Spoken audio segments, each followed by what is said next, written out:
우리는 계시록을 통해서 은혜를 나누고 있습니다. 계시록을 묵상할수록 얼마나 귀한 책인가, 이 말씀으로 우리에게 꼭 필요한 말씀을 주시는 것들이 너무 감사하고, 이 계시록이라는 책이 우리에게 있는 것이 얼마나 큰 축복인가, 이렇게 생각을 하게 됩니다. 설교를 준비하면서 제가 먼저 은혜를 많이 받습니다. 계시록은 미래에 관한 책인 줄 알았는데 그것이 아니라 바로 오늘 지금 나에게 필요한 책이구나, 이것을 늘 생각하게 됩니다. 계시록은 헬라어 원어로 아포칼립시스, 예수 그리스도라는 그 시작하는 언어로 되어져 있습니다. 아포칼립시스, 이것은 드러낸다, 베일을 벗긴다, 가려진 것을, 감췄던 것을 보게 한다. 이 계시라는 한자어는 열 개자에 보일 시자, 열어서 보게 한다. 그냥 있으면 가려져 있어서 볼 수가 없고 우리가 그냥 지나칠 수 있는 것들이죠. 우리가 운전을 하다가 중요한 갈림길에서 표지판을 놓치면 엉뚱한 길을 갑니다. 내가 아무리 열심히 성실하게 최선을 다해서 가도 내가 원하는 곳에 이르를 수가 없게 되죠. 그래서 우리가 정확하게 보고 선택을 한다는 것은 너무 중요한 일이고, 그래서 이 계시록이라는 것은 너무나 우리의 큰 축복입니다. 그렇다면 이 계시록은 우리를 무엇을 보게 하는 책일까요? 우리의 눈을 열어서 무엇을 보게 할까요? 한마디로 말씀드리면 이렇게 말할 수 있습니다. 인류의 모든 역사는 두 개의 도시의 역사이다. 한 단어를 더 넣자면 인류의 모든 역사는 두 개의 도시의 경쟁적인 역사이다. 어느 시대든 어느 지역이든 상관없이 이 두 개의 도시에 속한다. 우리가 이 흑과 백, 이분법적으로 생각하는 것을 극단적으로 싫어하는 시대를 살고 있습니다. 포스트 모더니즘 시대를 살면서 두 개로 인류의 역사를 나눈다? 부담스러울 수 있습니다. 그렇지만 우리가 회색이 있다고 해서 흑과 백 자체를 다 부정할 수 없는 것처럼, 성경은 너무나 명확하게 모든 사람, 모든 문화는 두 개의 도시로 갈라지게 된다고 말씀하십니다. 제가 고등학교 때에 담당하셨던 전도사님이 성경 공부를 하면서 가르치셨던 것이 기억이 납니다. 그때 천국에 대해서 가르치시는 때였는데요. 너희는 천국이 뭐라고 생각하니? 라고 질문을 하시면서 우리에게 중요한 가르침을 주셨습니다. 그것은 바로 천국은 장소의 개념이 아니라는 것입니다. 천국은 내가 어딘가 죽어서 이동하여 도착하는 어떤 그런 곳이 아니라, 천국이라 함은 킹덤 오브 갓, 하나님의 나라, 즉 하나님의 킹십, 그분의 통치와 다스림이 임하는 곳이 천국이다. 통치와 질서의 개념이라는 그 중요한 가르침을 저에게 주셨던 기억이 납니다. 하나님의 나라는 하나님의 통치, 하나님의 다스림의 질서가 이르는 곳이 바로 천국이구나.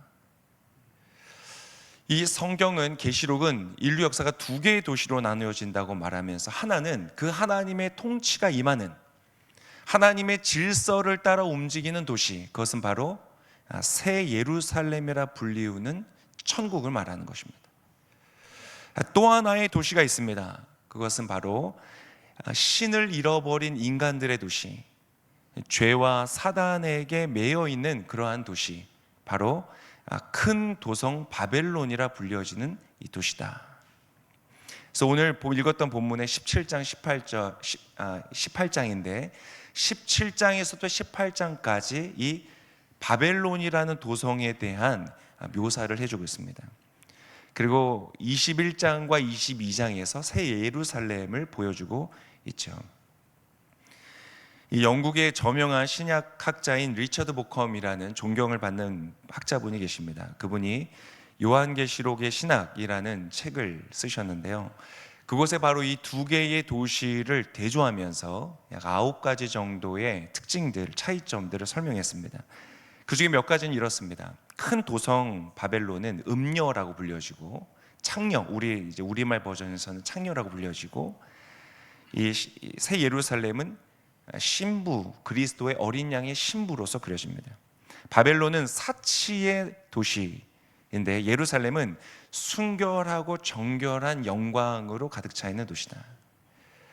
또 바벨론은 폭력이 난무하고 음모로 이루어지는 정치적 권력을 추구하는 곳인데, 이 예루살렘은 정의와 평화가 있는 도시다.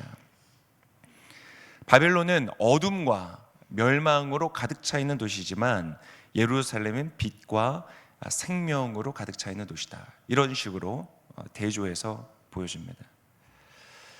오늘 본문에서도 바벨론이라는 곳이 이 폭력의 도시라는 것이 나타나죠. 24절에 보면 이렇게 기록되어 있었습니다. 같이 한번 읽어보겠습니다. 그 노성 안에서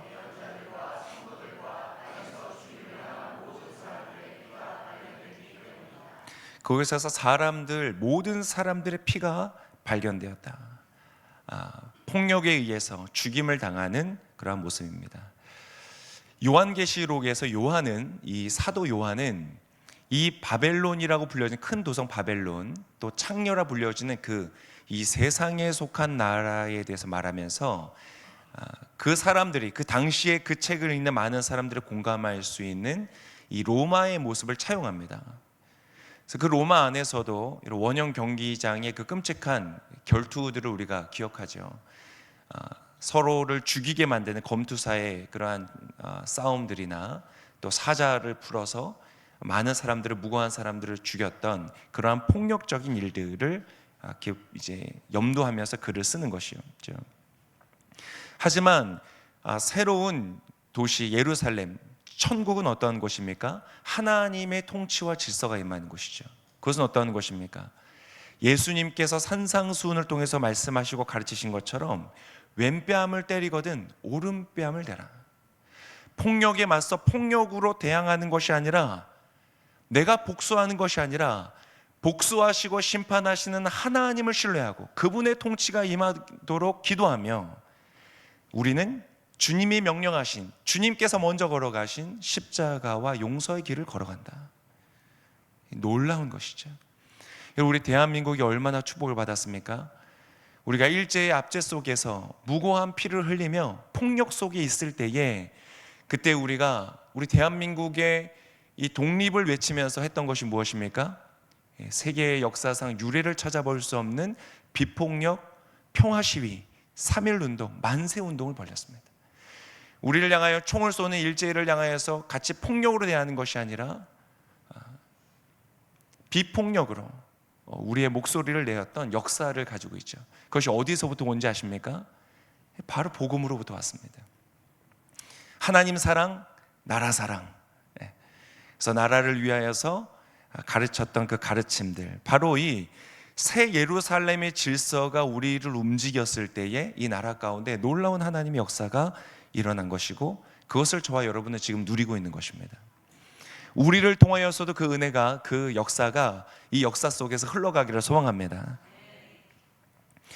크게 분류하면 모든 인간은 민족, 인종, 문화, 기호, 취향, 사람마다 다 다르지만 그것과 모두 다 상관없이 모든 인간은 이 두 개의 도시 중 하나에 속하게 된다.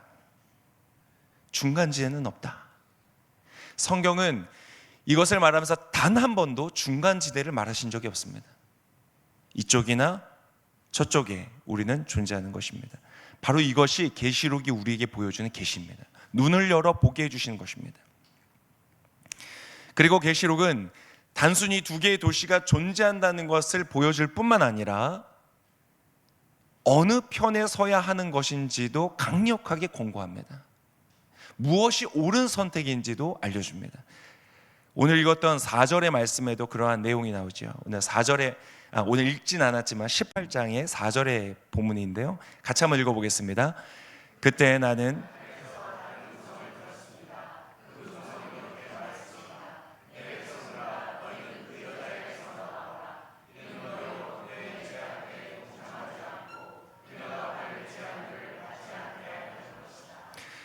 창녀라 불리는 그 도시 가운데서 어떻게 하라고요? 나오라, 그 여자에게서 나오라 말하고 있습니다. 강력하게 권고합니다. 왜 그럴까요? 왜 그곳에 속하면 안 된다, 반드시 나오라고 말하는 것입니까? 사랑하기 때문에. 왜 사랑하는데 왜 나오라고 하죠? 바로 그 도시는 하나님의 심판을 받게 될 것이기 때문에 그렇습니다. 아까 우리가 읽었던 20절과 21절에 그 모습이 나옵니다. 우리 같이 한번 20절 21절 읽겠습니다. 하늘과 성도들과 사도들과 예언자들아,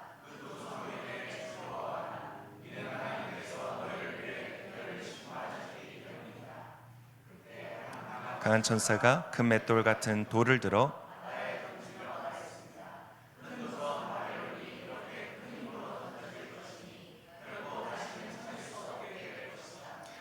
그 당시에 로마는 강력한 힘을 발휘하고 있었습니다. 강력한 힘으로 전 세계를 다스리면서 도무지 사라질 것 같지 않은 100년을 이어갈 강력한 제국으로 서 있었죠. 그런데 하나님은 말씀하시는 것입니다. 바벨론에 속하여 있는 것은 망하게 될 것이다. 그것을 부러워하고 우러러보고 따라갈 것이 아니다. 오늘 말씀에 이어지는 말씀에도 보면 자세하게 설명하죠. 하프 소리가 그칠 것이고, 노래 소리가 멈출 것이고, 기술 발전과 생산도 그쳐질 것이고, 빛도 사라지고 결혼식도 없는 죽은 도시가 될 것이다. 그러한 바벨론이기 때문에 너희는 결단코 바벨론에 속하여서는 안 된다.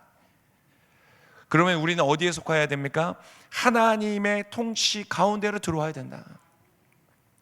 여러분, 죽은 도시로 가는, 외형은 있을지 모르나 그 안에 모든 생명이 사라지는 그러한 속하여 있는 바벨론이 아니라 하나님의 도시, 거룩한 신부인 기쁨과 생명으로 가득한 그 도시 가운데 속하는 저와 여러분 되시기를 축복합니다. 그래서 그 의미는 무엇입니까? 착하게 사는 것일까요? 도덕적으로 의롭게 사는 것을 말하는 것일까요? 아니면 예배를 드리고 기도를 하는 종교적인 삶을 살아가는 것일까요? 그렇지 않습니다. 내가 하나님의 통치 가운데 들어가려면, 그분의 다스림 안에 예루살렘에서의 삶을 살려면 어떻게 해야 될까요? 도덕적으로 착한 것, 또 종교적으로 예배하고 기도하는 것, 이 모든 것들은 열매에 해당하는 것입니다. 결과적인 것입니다. 이 북아프리카의 히포라는 곳의 주교였던 어거스틴이라는 탁월한 교부가 있었죠. 많은 사람들로부터 기독교 역사 속에 존경을 받는 분인데, 그분이 하나님의 도성이라는 아주 엄청난 책을 쓰셨습니다. The City of God, 하나님의 도성이다. 그분도 역시 그 책을 통해서 성경의 역사를 두 개의 도시로 분류를 합니다.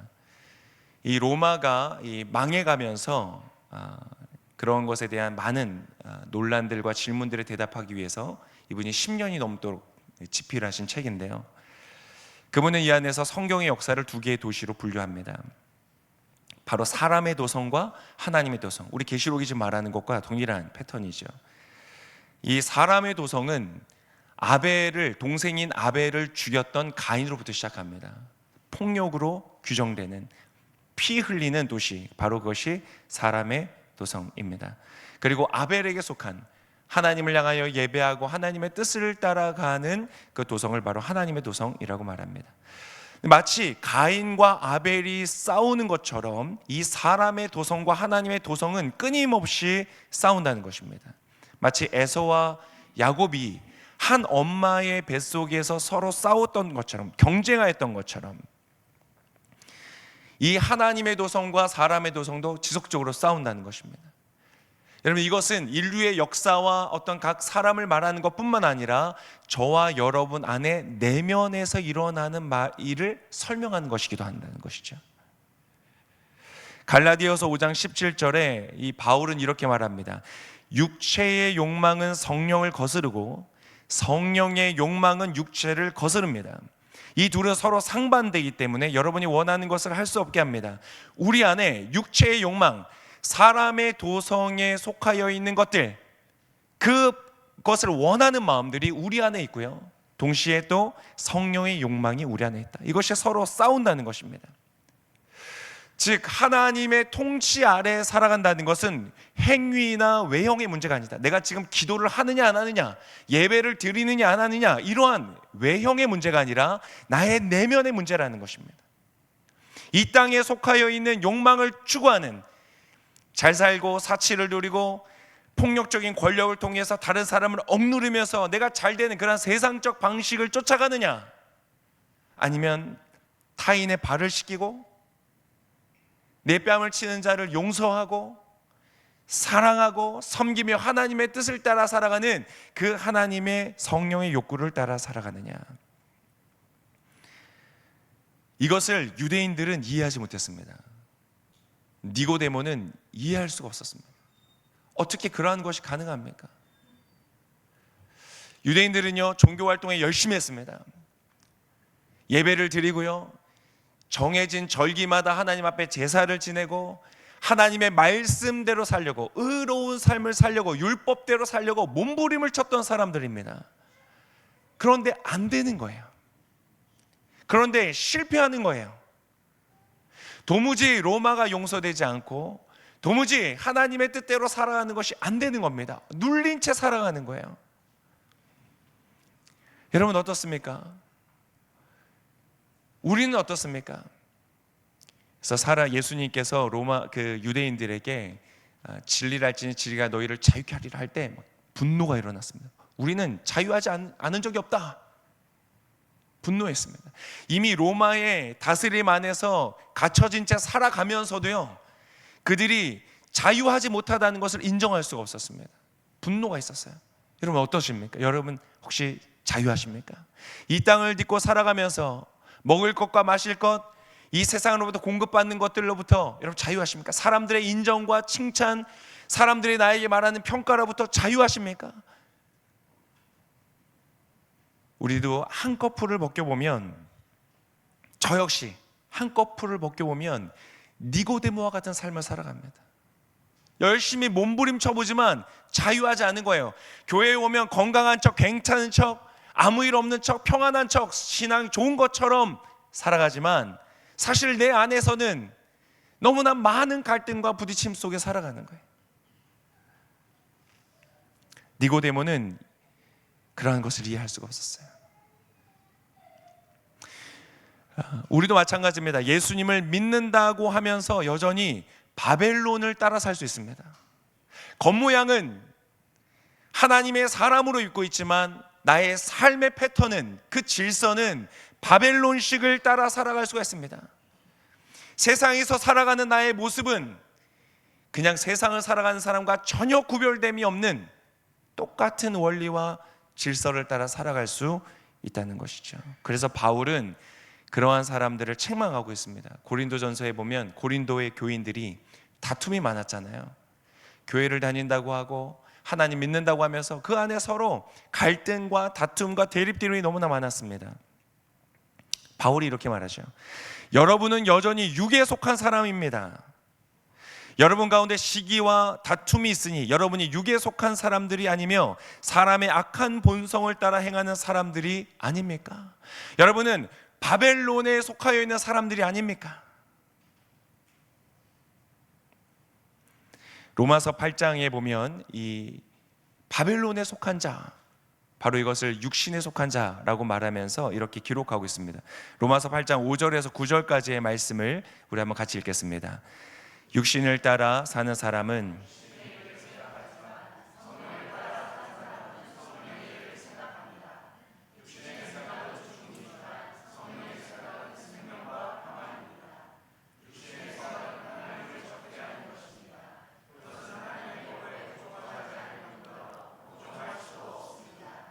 육신 안에 사는 사람들은 하나님을 기쁘시게 할 수 없습니다.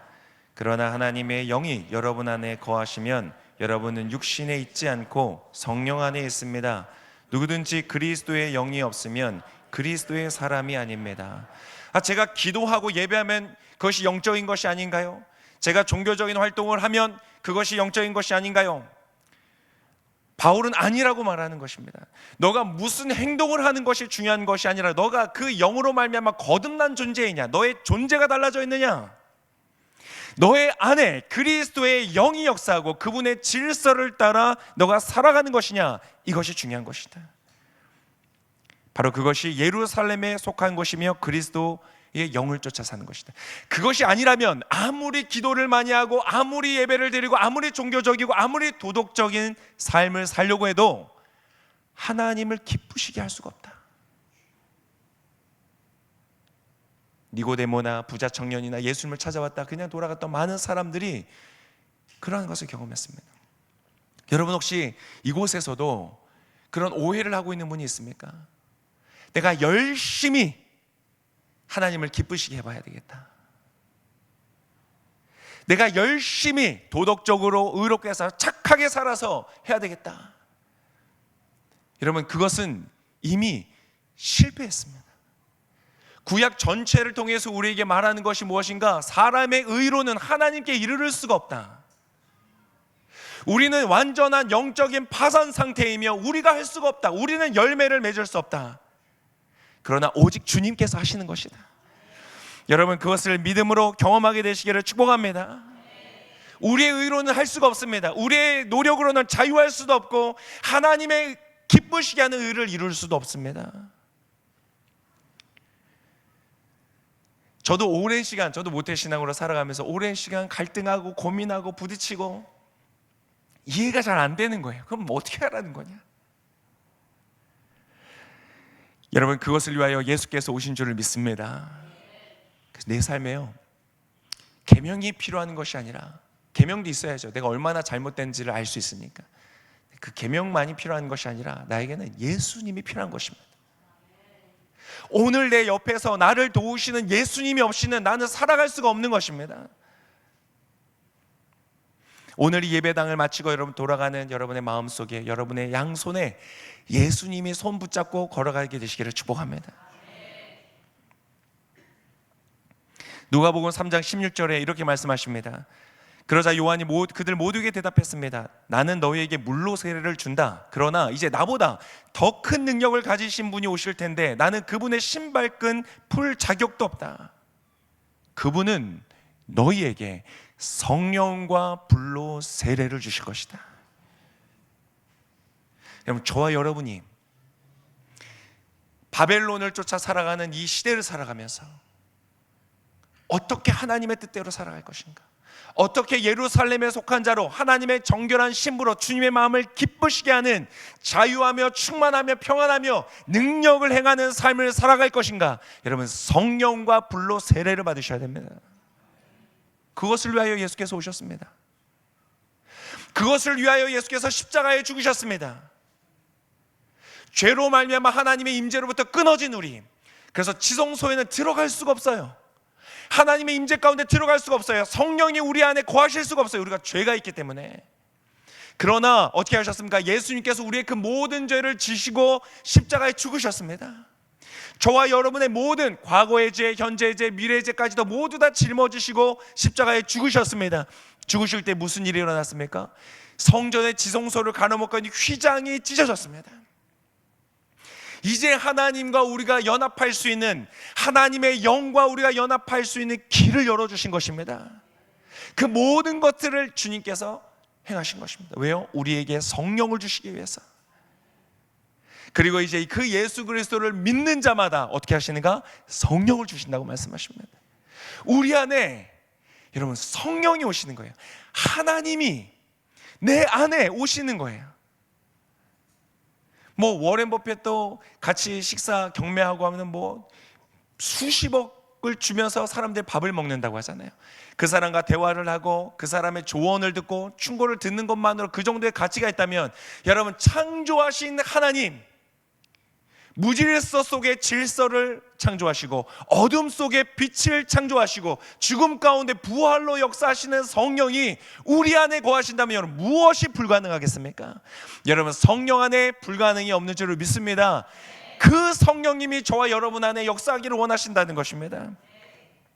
누가복음 11장에 말씀하셨습니다. 그러므로 내가 말한다. 구하라. 그리하면 너에게 주실 것이요. 찾으라. 너희가 찾을 것이다. 문을 두드리라. 그리하면 너에게 열릴 것이다. 누구든지 구하는 사람마다 받을 것이요, 찾는 사람마다 찾을 것이요, 두드리는 사람에게 문이 열릴 것이다. 너희 가운데 어떤 아버지가 아들이 생선을 달라는데 뱀을 줄 사람이 있겠느냐? 자녀가 달걀을 달라고 하는데 전갈을 줄 아버지가 있겠느냐? 너희가 악할지라도 너희 자녀에게 좋은 것을 줄 알거든. 하물며 하늘에 계신 너희 아버지께서 구하는 사람에게 성령을 주시지 않겠느냐?